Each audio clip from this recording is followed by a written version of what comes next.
ঝগড়া করো না, দিদির সাথে কখনো ঝগড়া করতে আছে? শোনা মন, ওই আমার বাড়ির নম্বরটা লাগিয়ে দাও না গো। ঠিক আছে, তাহলে মেজদাকে বলো পরের মাসে আমার ফোনে রিচার্জটা করিয়ে দিতে। পাগলি কোথাকার, দিয়ে দেবো 2 টাকা নাও। 2 টাকা? তুমি কি এসটি রিমোট পেয়েছো নাকি? ঠিক আছে, তুমি যা চাও তাই দেবো। ফোনটা করে দাও না এবার। ঠিক আছে, নাম্বারটা বলো। 033285749। এই নাম্বারটা কেমন চেনা চেনা লাগছে, আর একটা কোথায় যেন দেখেছি।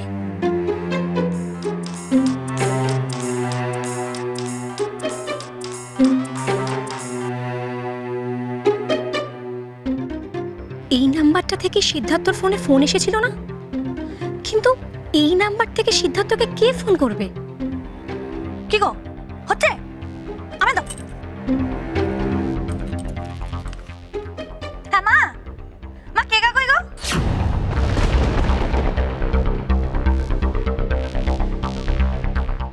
তাহলে কি ফোনটা সিদ্ধার্থকে কেকা করেছিল? কিন্তু কেন?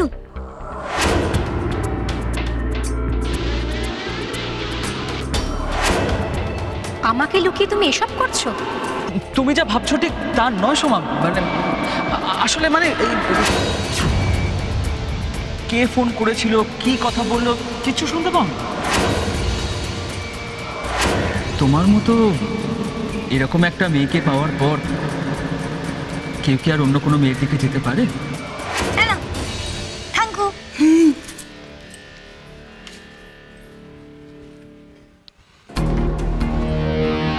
সিদ্ধার্থ এখন ক্লাসে আছে, ওকে এখন ওখানেই পাবো।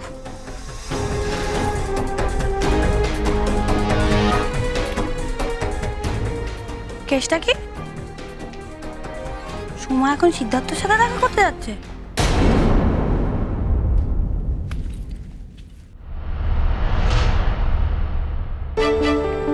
হ্যাঁ গুরু, বলো কি কথা?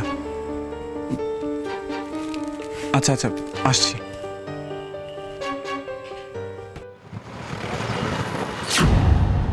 বলো গুরু, কি বলবে বলে ডাকলে আমায়? কি আর বলবো, এখন তো তোমারই সময়। কেন বস, কোনো ভালো খবর? বসো বসো বসো। বলো। তোমার জন্য রাজকন্যার সন্ধান পেয়ে গেছি। রাজকন্যা? এই যে মা, হ্যাঁ শোনে দিকে, দেবলের মা তো তোমার বিয়ে ঠিক করে ফেলেছে। এবার খুশি তো? হ্যাঁ বলেছিলাম না, বিয়ে করলে এমন জায়গায় করবে যেখানে রাজত্ব প্লাস রাজকন্যা দুই পাবে। আর তোমার সেই রাজকন্যার সন্ধান আমি পেয়ে গেছি। বাপ মা নেই, বড়লোক দাদুর একমাত্র নাতনি, প্রচুর সম্পত্তি, তোমার বিজনেসের ক্যাপিটাল উঠে আসবে। পাত্র খুঁজে বিয়ে দিতে বলে ওকে আমার কাছে রেখে ওর দাদু কাশি গেছে। নাও এখন চটপট তোমার প্রেমে ফাঁসিয়ে নাও দেখি। সত্যি যে অবস্থার মধ্যে তুমি পড়েছিলে সেখান থেকে তুমি অনেকটা লড়াই করেছো মা। তবে আমি তোমায় বলেছিলাম না যে বড় বৌমার উপরে ভরসা রাখো, বড় বৌমা সব ঠিক করে দেবে। হ্যাঁ, ও শশী না থাকলে হয়তো এসব কিছুই হতো না। হ্যাঁ, আর একটা কথা বলি তোমায়, দেবলের মাও মানুষটা কিন্তু খারাপ নয় জানো তো। মাথাটা একটু গরম কিন্তু মনটা খুব পরিষ্কার।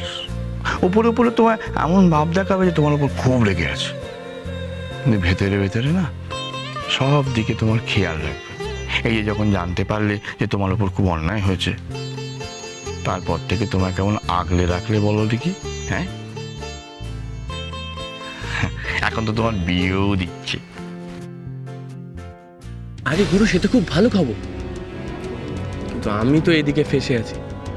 আরে ডায়নার কেসটা কি করে ম্যানেজ হবে? মা মনে হয় এবার আমার আর ডায়নার বিয়ে দিয়েই ছাড়বে। এই গুরু, আমি তোমাকে একটা কথা বলে রাখছি, আমি কিন্তু ওই মেয়েটিকে বিয়ে করতে পারবো না। এত কিছুর দরকার হবে না, তুমি কাল সকালেই ওই ডায়না মেয়েটাকে নিয়ে আমার কাছে চলে এসো। তারপর আমি যা বলবো সেই মতন চলবে। দেখবে ডায়না আউট, রাজকন্যা ইন।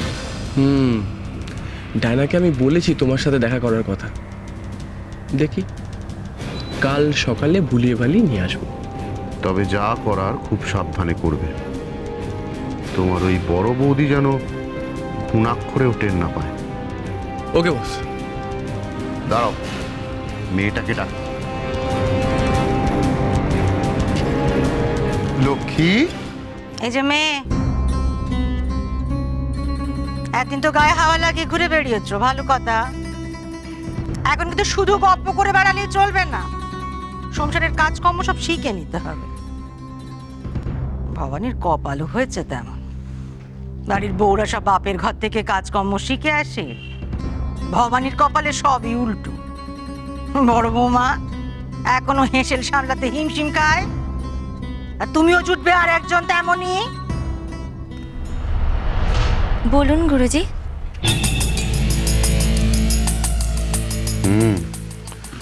উনি আমাদের আশ্রমের এক বিশেষ ভক্ত, আমার আমার অত্যন্ত প্রিয় শিষ্য। উনি তোমাকে আশ্রমের সব কাজকর্ম শিখিয়ে দেবে।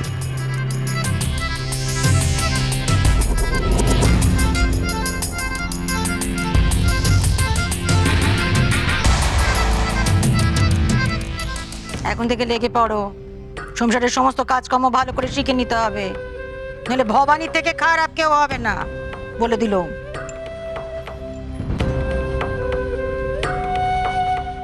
সকাল থেকে তো পেটে কিছু পড়েনি, জল খাওয়ার বেড়ে দিচ্ছি, খেয়ে নেবে, নাহলে পিত্তি পড়বে, পেটে তো বাচ্চা রয়েছে। এই সমস্ত বোধগম্য যে কবে এদের হবে কে জানে। কি দেখলে তো দেবলের মায়ের স্বভাবটা এরকম। কি বলেছিলাম?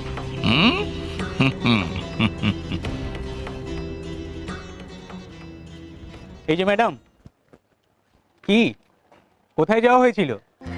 আপনি আপনি কেমন আছেন? সোহিনী কেমন আছে? ভালোই। আপনারা কলকাতায় কবে ফিরলেন? এই তো মাস তিনেক হলো। আমি তো সেদিন নিশিত বাবুকে বললাম যে আপনাকে নিয়ে আমাদের ফ্ল্যাটে আসতে। অনেকদিন পর ওনার সাথে দেখা হয়ে ভীষণ ভালো লাগলো। আর দেখুন আজ আপনার সঙ্গেও দেখা হয়ে গেল।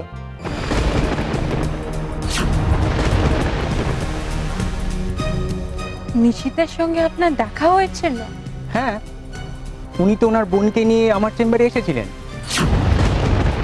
একটা দলিল ওনার বোনের হবু বরের নামে ট্রান্সফার করাতে। কেন, আপনি কিছু জানেন না? তুমি আমাকে ছুঁয়ে বলো যে তুমি এই কথাটা কাউকে বলবে না, এমনকি বড় বৌদিকেও না। বেশ, কথা দিলাম। কি হলো, নিশিতবাবু আপনাকে কিছু বলেননি? হ্যাঁ হ্যাঁ বলেছিল, আমি ভুলে গেছি। আমাদের বাড়ির সামনেই, আসুন না চা খেয়ে যাবেন। ও না না, ঠিক আছে ঠিক আছে, পরে কখনো হবে। আজ একটু তাড়া আছে, আজ চলি।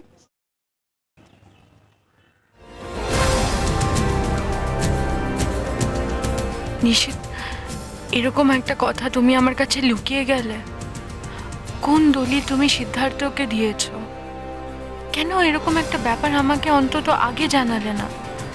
কেন নিশিত?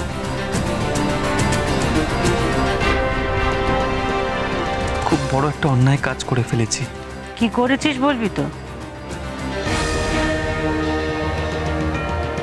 মা, তোমার মনে আছে সেদিন আমি তোমার কাছ থেকে আমাদের দক্ষিণ কলকাতার জমির দলিলটা নিয়ে গেছিলাম?